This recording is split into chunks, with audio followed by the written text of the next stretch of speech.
How beautiful. Yeah, breathtaking.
Academy students.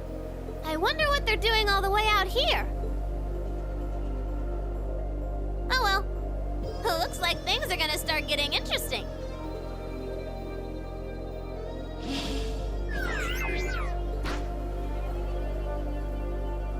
Okay, let's get this mission started! Sheesh. Gramps and the others can be so unreasonable sometimes.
I'm such an idiot.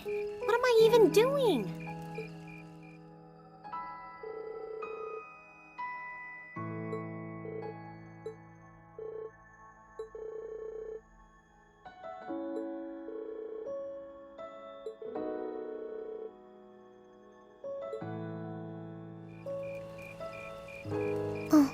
Alisa? Oh, Rean. Well, what are you doing out here? Did you eat too much? My mouth says no, but my stomach's thinking, you doing okay? You seem a bit unsteady there. Nothing like that. I'm just feeling a little out of it. I'm just going to stay out here for a while and get some fresh air. Then I'll be Whoa! Sorry about that. See? What did I tell you? We've been riding all day. I'm not surprised you're feeling tired. Riding a horse really takes it out of you. I guess you're right. Why didn't that occur to me before?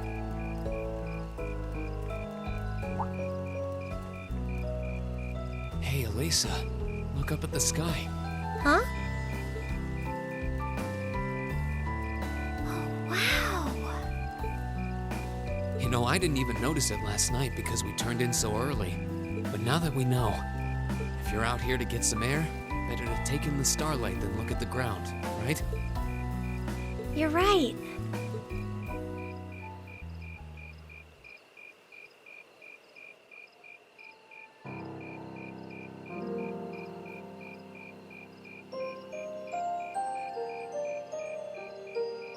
father was a technician. 8 years ago, he passed away. My family was never really the same after that. Mother was director of the company back then. She focused all of her energy on making the Reinford group even bigger. She used to treasure our family, but after that, it's like she could barely spare a thought for us. Oh.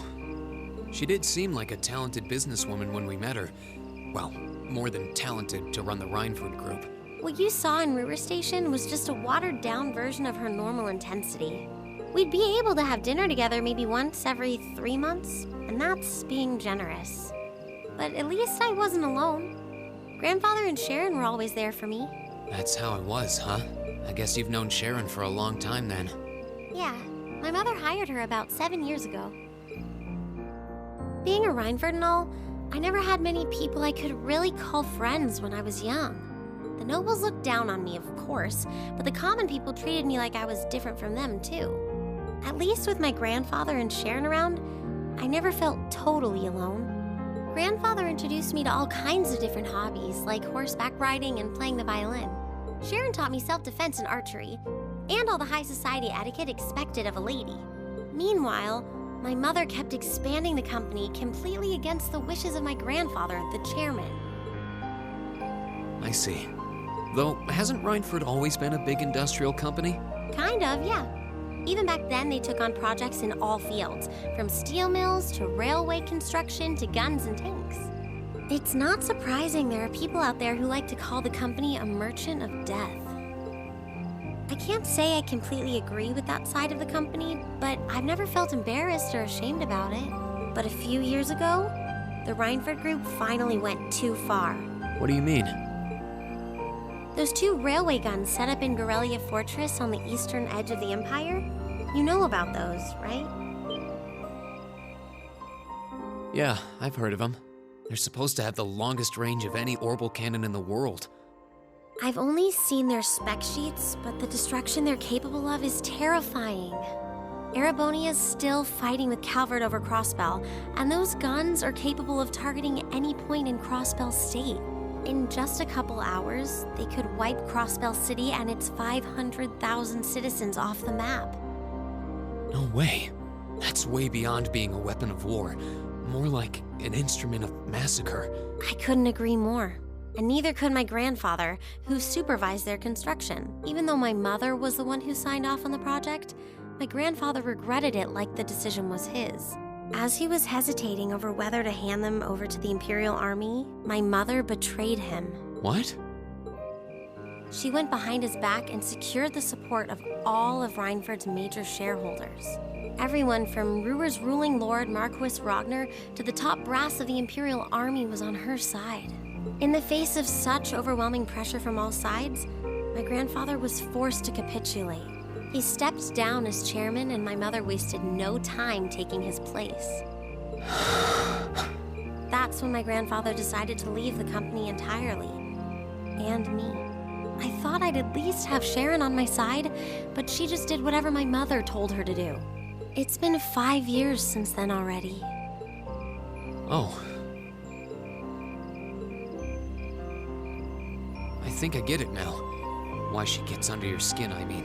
It's not so much what your mother did, but how it ended up tearing your family apart. Yeah. I couldn't believe my mother would betray her own father. I couldn't believe grandfather would take it without fighting back. I couldn't believe Sharon, who'd always supported me, watched it all happen without a word of protest. It really drove it home to me. How big the Reinford group was now, and how small I was. I hated realizing it had become so large that corporate interests were stronger than family ties. Looking back, I guess that's when I decided I'd leave home and enroll in the academy. Even when I ran, I couldn't go far enough to escape my mother's shadow, or the Reinford name. Then I come here and find my grandfather happily enjoying a whole new life without a care in the world. When I stepped outside, I was feeling so lost, so frustrated, wondering what I'd been doing all this time. But it's kind of strange, you know? I look up at the stars and it feels like I can escape the gravity of everything. I think I'm finally starting to understand why my grandfather chose to leave it all behind and move out here in the first place. You really are strong, Alisa. Stronger than you realize. You were finally ready to talk about it. About your family and the company and everything. So maybe you found what you were looking for to move past that, right? Maybe you're right. But I don't think I would have been able to if I hadn't enrolled at the academy. Meeting everyone in Class 7, the lacrosse club, you... I'm a better person for it. Your support has already made a difference. So, thanks. Thanks for worrying about me. And thanks for reminding me to look up, not down. Anytime. Though, truth be told, I came to check on you because Emma asked me to. Sorry to ruin the moment. I thought that might be the case. Oh well, there's always next time.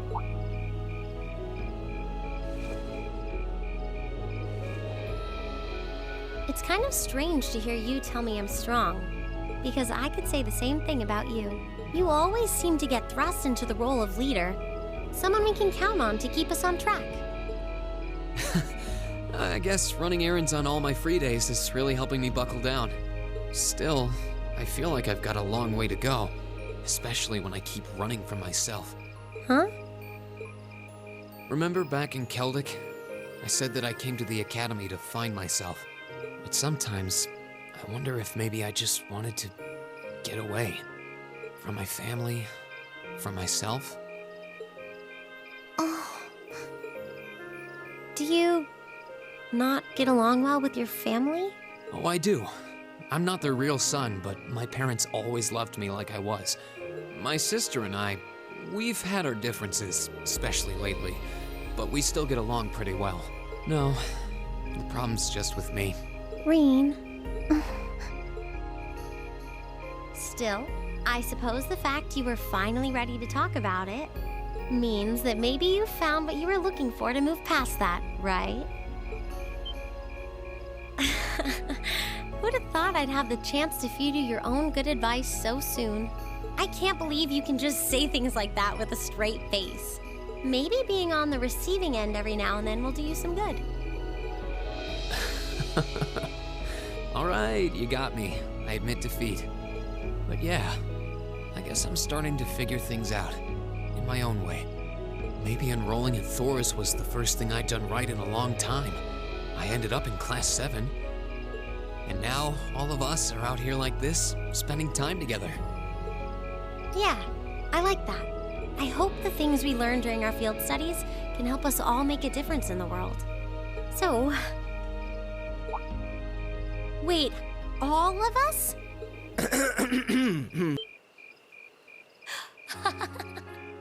You two were gone so long that we started to get a little worried. No way! How long have you been listening?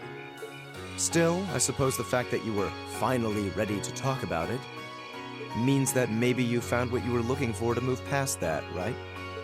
Stop! Rean, he was the one who said it first. I was just repeating it back to him. Oh, Alisa, there's nothing to be embarrassed about. Honestly, you touched my heart. I apologize for eavesdropping on you, but at the same time, I'm kind of glad I did. How did I end up in the middle of this anyway? Fine, if that's how you want to play it.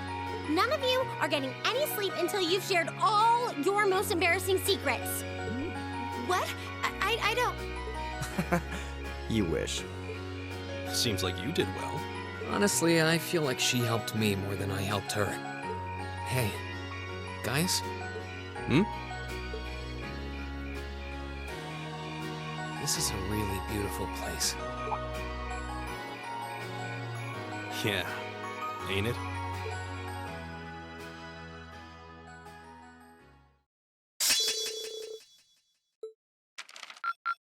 Ooh, you're moving up in the world. I've got a little reward here for you. Drinks are on me someday.